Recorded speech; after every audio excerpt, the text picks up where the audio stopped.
In horrific times, there is horror cinema. The Cat and the Canary is a 1927 American silent comedy horror film directed by Paul Leany. An adaptation of John Willard's 1922 black comedy play of the same name, the film stars Laura LaPlante as Annabelle West, Forrest Stanley as Charlie Wilder, and Creighton Hale as Paul Jones.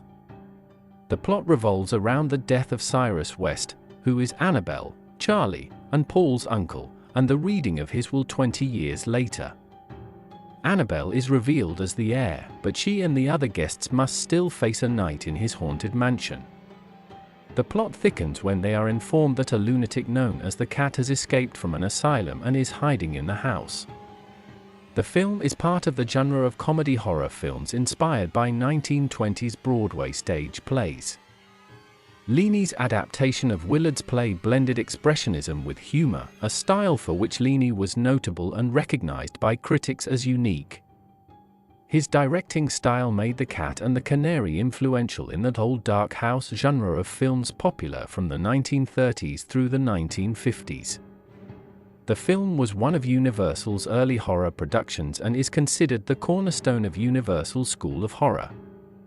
The play has been filmed 5 other times, most notably in 1939, starring Bob Hope and Paulette Goddard.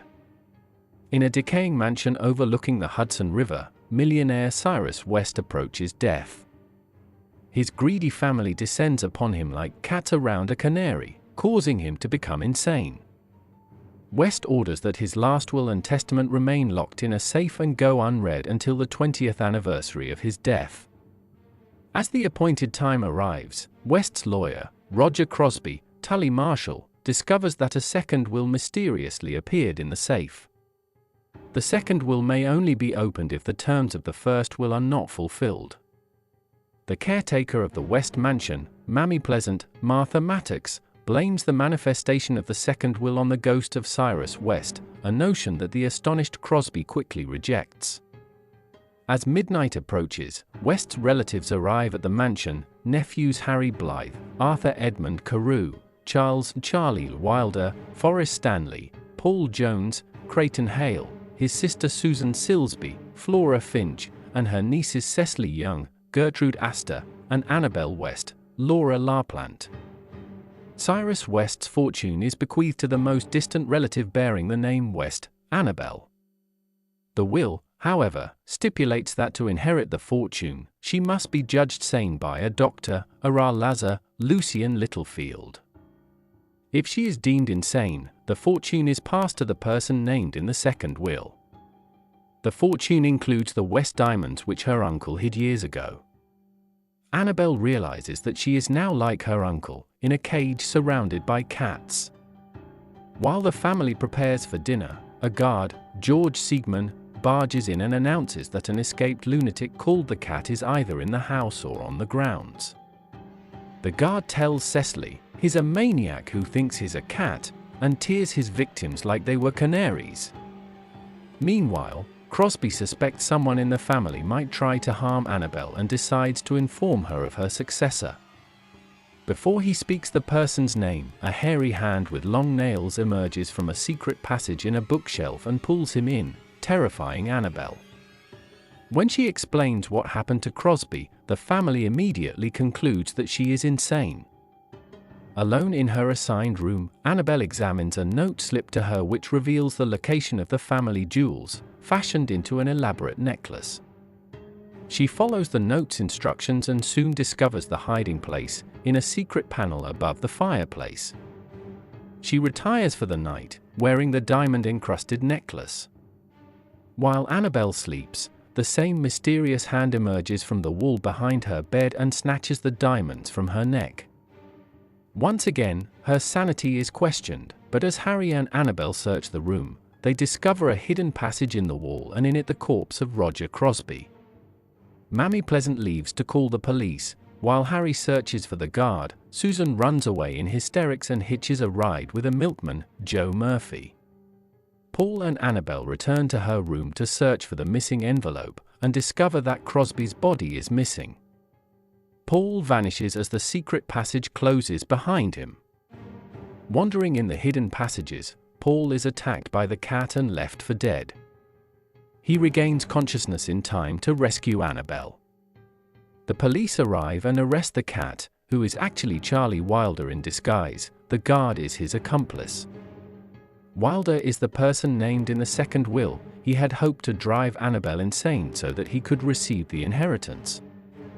Cast: Laura LaPlante as Annabelle West, Creighton Hale as Paul Jones, Forrest Stanley as Charles Wilder, Tully Marshall as Roger Crosby, Gertrude Astor as Cecily, Flora Finch as Susan, Arthur Edmund Carew as Harry Blythe, Martha Maddox as Mammy Pleasant, housekeeper, George Siegman as the guard, and Lucien Littlefield as Dr. Ara-Laza. The Cat and the Canary debuted in New York City's Colony Theatre on September 9, 1927, and was a box office success.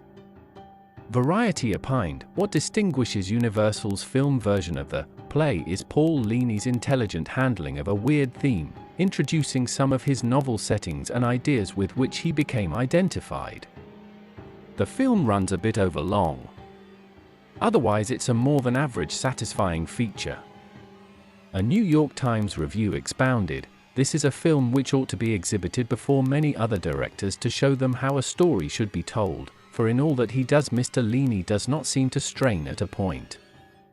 He does it as naturally as a man twisting the ends of his mustache in thought." Nonetheless, as film historian Bernard F. Dick points out, exponents of Caligarism, expressionism in the extreme, naturally thought Leany had vulgarized the conventions of expressionism. Dick, however, notes that Leany had only a lightened expressionist theme so they could enter American cinema without the baggage of a movement that had spiraled out of control. Modern critics address the film's impact and influence. Michael Atkinson of The Village Voice remarks, "Leany's adroitly atmospheric film is virtually an ideogram of narrative suspension and impact." Chris Dashiell states that everything is so exaggerated, so lacking in subtlety, that we soon stop caring what happens, despite a few mildly scary effects, although he admits that the film had a great effect on the horror genre, and even Hitchcock cited it as an influence. Tony Raines has called the film the definitive haunted house movie. Leany wisely plays it mainly for laughs, but his prowling, Murnau-like camera work generates a frisson or two along the way. It is, in fact, hugely entertaining. John Calhoun feels that what makes the film both important and influential was Leany's uncanny ability to bring out the period's slapstick elements in the story's hackneyed conventions. The sliding panels and disappearing acts are so fast-paced and expertly timed that the picture looks like a first-rate door-slamming farce. At the same time, Leany didn't short-circuit the horrific aspects. Although not the first film set in a supposed haunted house, The Cat and the Canary started the pattern for the old dark house genre. The term is derived from English director James Whale's The Old Dark House, 1932, which was heavily influenced by Leany's film, and refers to films in which murders are committed by masked killers in old mansions. Supernatural events in the film are all explained at the film's conclusion as the work of a criminal. Other films in this genre influenced by The Cat and the Canary include The Last Warning, House on Haunted Hill, 1959, and the monster films of Abbott and Costello and Laurel and Hardy. In 2001, the American Film Institute nominated this film for AFI's 100 Years, 100 Thrills. On Rotten Tomatoes, the film holds a rating of 93% based on 45 reviews, with the consensus bringing its sturdy setup thrillingly to life. The Cat and the Canary proves Paul Leany a director with a deft hand for suspenseful stories and expertly assembled ensembles.